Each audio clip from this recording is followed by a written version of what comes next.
Hi friends, आज हम कुछ महत्वपूर्ण प्रश्नों के साथ यहाँ पर उपस्थित हुए हैं और सभी प्रश्न से देने से बाद हम आपको 3 सेकंड का समय देंगे ताकि आप उसे पहले सॉल्व करने की कोशिश करें। और आपके एग्ज़ाम के लिहाज से ही इसमें सारे प्रश्न दिए गए हैं। पहला प्रश्न है हमारा, ज्योग्राफिकल ट्रीटीज़ की संकल्पना सर्वप्रथम किसने प्रतिपादित की? आंसर क्या होगा? स्ट्रैबो। ये एक ग्रीक विद्वान थे। नेक्स्ट क्वेश्चन की तरफ आते हैं। अगला क्वेश्चन है, ज्योग्राफिकल पिक्ट ऑफ हिस्ट्री संकल्पना का प्रतिपादन किसने किया? आपका उत्तर होगा मैकिन्डर। दोस्तों, इसी पुस्तक में उन्होंने विश्व की सबसे प्रचलित थियरीज में से एक हार्टलैंड थियरी यानी हृदय स्थल सिद्धांत दिया था। ये ब्रिटेन के एक बहुत ही बड़े भूगोलवेत्ता हैं। अगले प्रश्न की तरफ आते हैं, बहुत ही महत्वपूर्ण प्रश्न, ग्रिफिथ टेलर का संबंध किससे है? आंसर दें। आपका उत्तर होगा नौ निश्चयवाद। आपका उत्तर है नौ निश्चयवाद। ग्रिफिथ टेलर एक ऑस्ट्रेलियन भूगोलवेत्ता थे और इन्होंने ही रुको और जाओ की थियरी दी थी। प्रकृति को एक ट्रैफिक पुलिस माना था। अगले प्रश्न पे आते हैं, कौन निश्चयवाद का प्रबल समर्थक था? आपके ऑप्शंस सामने हैं। आपका उत्तर है ए। आपका उत्तर है ए, हंटिंगटन। ये एक जर्मन भूगोलवेत्ता थे। अगले प्रश्न पे आते हैं।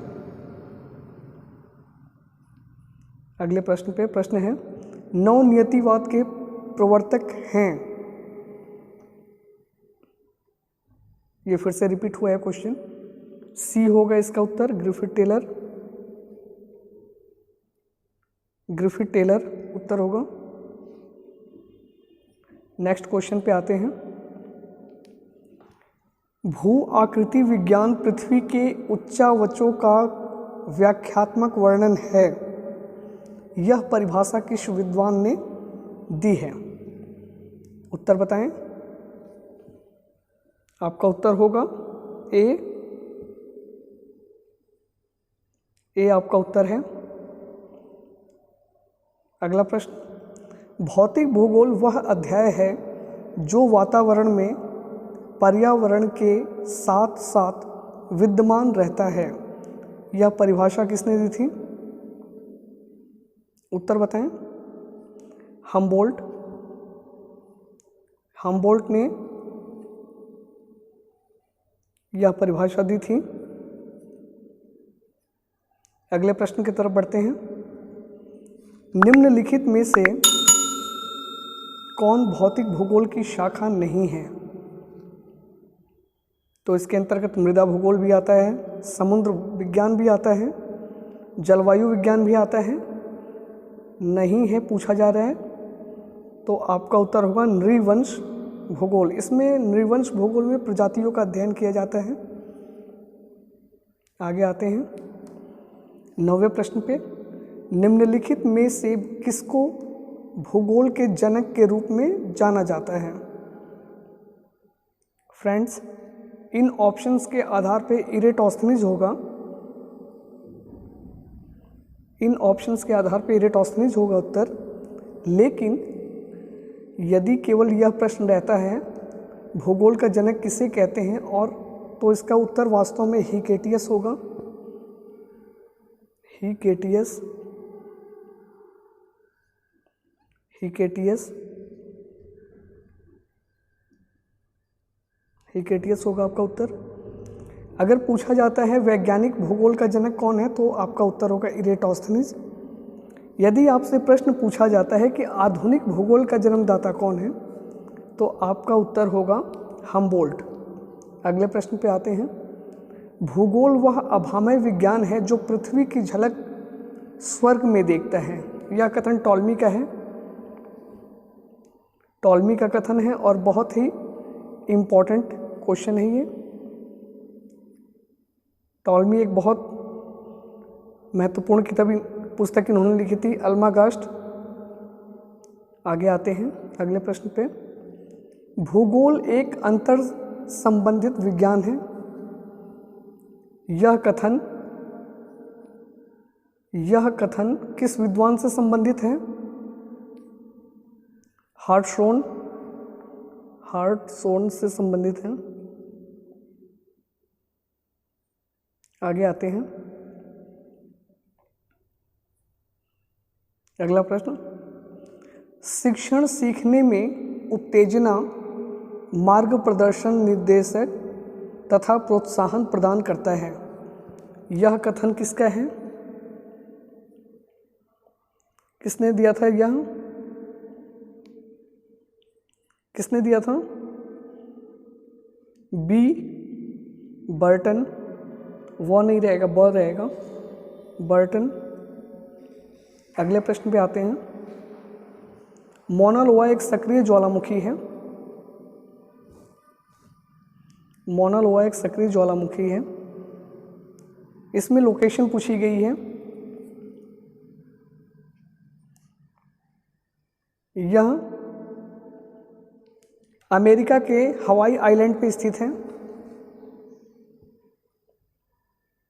अमेरिका के हवाई आइलैंड पर स्थित है। अगला प्रश्न देखते हैं। मोना लोआ एक उदाहरण है,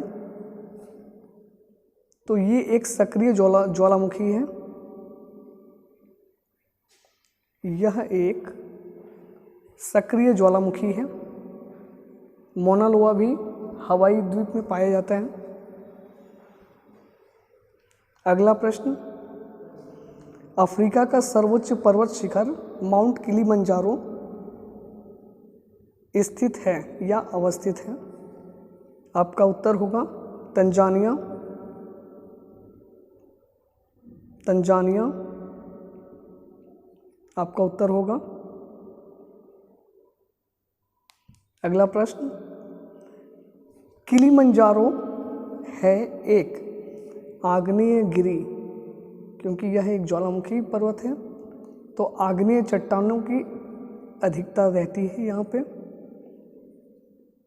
अगला प्रश्न देखते हैं। निम्नलिखित ज्वालामुखियों में से किसे भूमध्य सागर का प्रकाश स्तंभ कहा जाता है? बताएं। स्ट्राम्बोली, बहुत ही इंपॉर्टेंट प्रश्न है। आगे देखते हैं। स्ट्राम्बोली को कहा जाता है। आंसर गलत दिया है इसमें। अगला प्रश्न। सुनामी लहरें निम्न में से किस एक कारण से उत्पन्न होती हैं? सागरीय भूकंप। जब दो सागरीय प्लेटें आपस में ऊपर नीचे होती हैं या टकराती हैं, तो सागरीय लहरें उत्पन्न होती हैं, जिससे सुनामी की उत्पत्ति होती है। वास्तव में सुनामी एक जापानी भाषा से लिया गया शब्द है। अगला प्रश्न। भूकंप की तीव्रता को मापने के लिए किस मापक का प्रयोग किया जाता है? दोस्तों, इसमें से कोई नहीं होगा क्योंकि गलत दिया है। रीचर नहीं, रिक्टर स्केल होता है। इसमें आपका आंसर ये होगा, इनमें से कोई नहीं। रिक्टर स्केल पे मापा जाता है। रीचर स्केल नाम का कोई स्केल नहीं होता। अगला प्रश्न। दबाव वाली लहरों को किस नाम से जाना जाता है? दबाव वाली लहरों को किस नाम से जाना जाता है? पी तरंगे होती हैं। ये पृथ्वी के हर परत से गुजर सकती है। इसे प्राइमरी वेव भी कहा जाता है। अगला प्रश्न, सर्वाधिक तीव्र गति वाली भूकंपीय लहरों को क्या कहते हैं?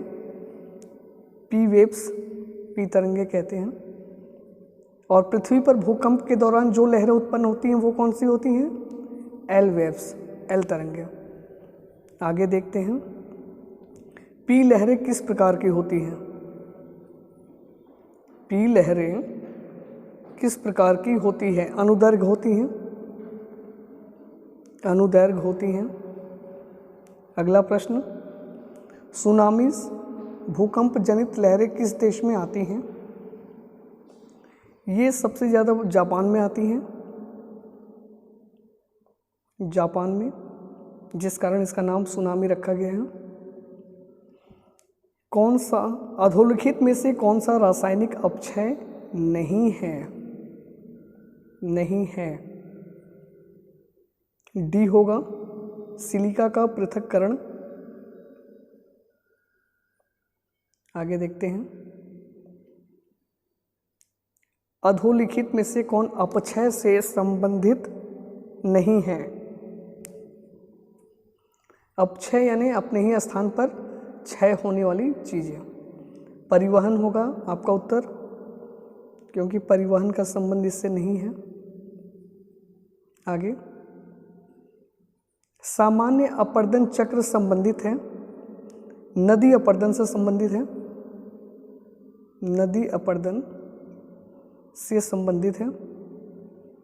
आगे देखते हैं, जीवधारियों द्वारा होने वाले अपक्षय को क्या कहते हैं? क्लियर है नाम से ही, जैविक अपक्षय। अगला पॉइंट, मानव द्वारा संपन्न की जाने वाली आर्थिक क्रियाएं जैसे कृषि, खनन, सुरंग, निर्माण बनाने आदि से प्रत्यक्ष या परोक्ष रूप से किस क्रिया को बल मिलता है? क्या होगा उत्तर? अपक्षय, अपक्षय, बी आपका ऑप्शन होगा। अगला प्रश्न, निम्नलिखित में से भौगोलिक चक्र की संकल्पना का प्रतिपादन किसने किया है? डेविस, आपका उत्तर होगा डेविस। अगले प्रश्न पर आते हैं, डेविस ने भौगोलिक चक्र की संकल्पना का प्रतिपादन कब किया था? इसका उत्तर सी होना चाहिए, नहीं सॉरी डी होगा, इसका उत्तर डी होगा। अगला प्रश्न, अपक्षय और अपर्दन की क्रिया सम्मिलित रूप से क्या कहलाती है? अनाच्छादन की क्रिया, अनाच्छादन की क्रिया। अगला प्रश्न, शैलों की टूट फूट के कारण खनिज तत्वों का पृथक होना निम्न में से क्या कहलाता है? अपघटन। क्या कहते हैं? अपघटन, अपघटन। अगला प्रश्न, पेनिप्लेनेशन चक्र की अवधारणा किसने दी थी? डेविस ने दी थी, सी। अगला प्रश्न, निम्नांकित में से ताप परिसर के कारण शैलों का विखंडन क्या कहलाता है? आंसर बताएं। तापमान के कारण क्या होता है? भौतिक अपक्षय। अगला प्रश्न, निम्नलिखित में से सामान्य अपर्दन चक्र की पहली अवस्था क्या कहलाती है? तरुणावस्था, तरुणावस्था। आगे देखते हैं, बहुत इंपॉर्टेंट प्रश्न क्वेश्चन है, चक्रवात की आकृति कैसी होती है? तो अंडाकार, गोलाकार, त्रिभुजाकार तीनों हो सकती हैं, इसलिए आपका उत्तर होगा डी।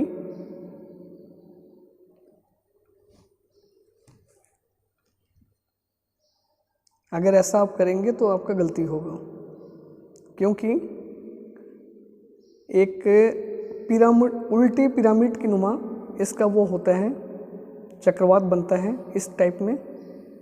हमेशा चक्रवात का निर्माण इस टाइप में होता है, वी शेप में। तो ये क्या होगा? त्रिभुज होगा। अगर आप तीनों को मारते हैं तो आपका आंसर गलती हो जाएगा। चक्रवात हमेशा ऐसे बनते हैं। अगला प्रश्न, टाइफून से सर्वाधिक प्रभावित होने वाला क्षेत्र कौन सा है? चीन सागर।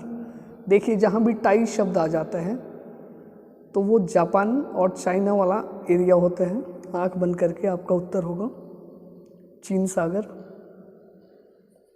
आगे आते हैं, जिस तूफान में पवनें नीचे से ऊपर चलती हैं उसे क्या कहते हैं? क्या कहते हैं? तड़ित झंझा।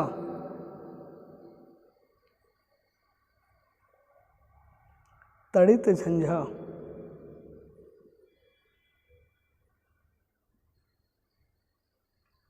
आगे,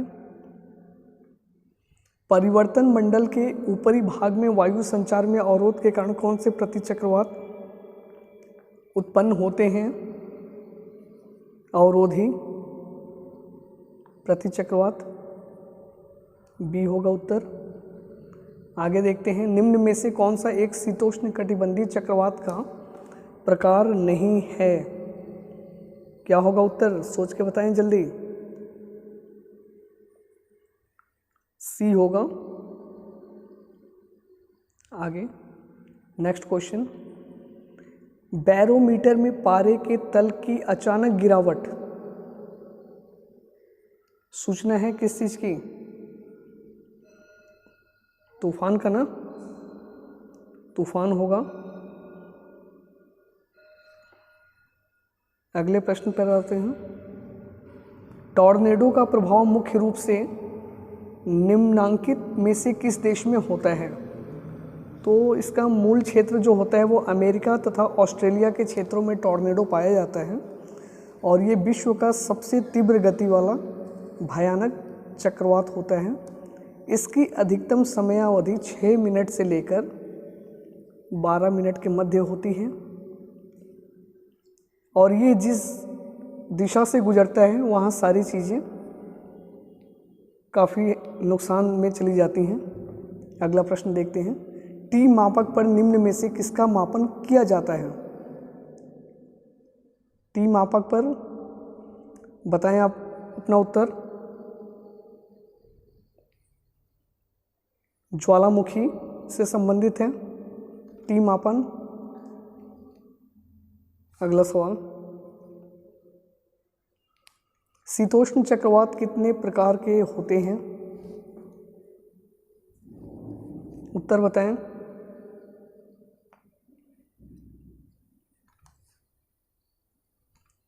तीन प्रकार का। वैसे मूल रूप से देखा जाए तो शीतोष्ण चक्रवात को केवल एक ही नाम से जाना जाता है, शीतोष्ण चक्रवात के नाम से, तथा विश्व में केवल उष्ण चक्रवातों को अलग अलग नाम से जाना जाता है, जैसे टॉर्नेडो, टाइफून,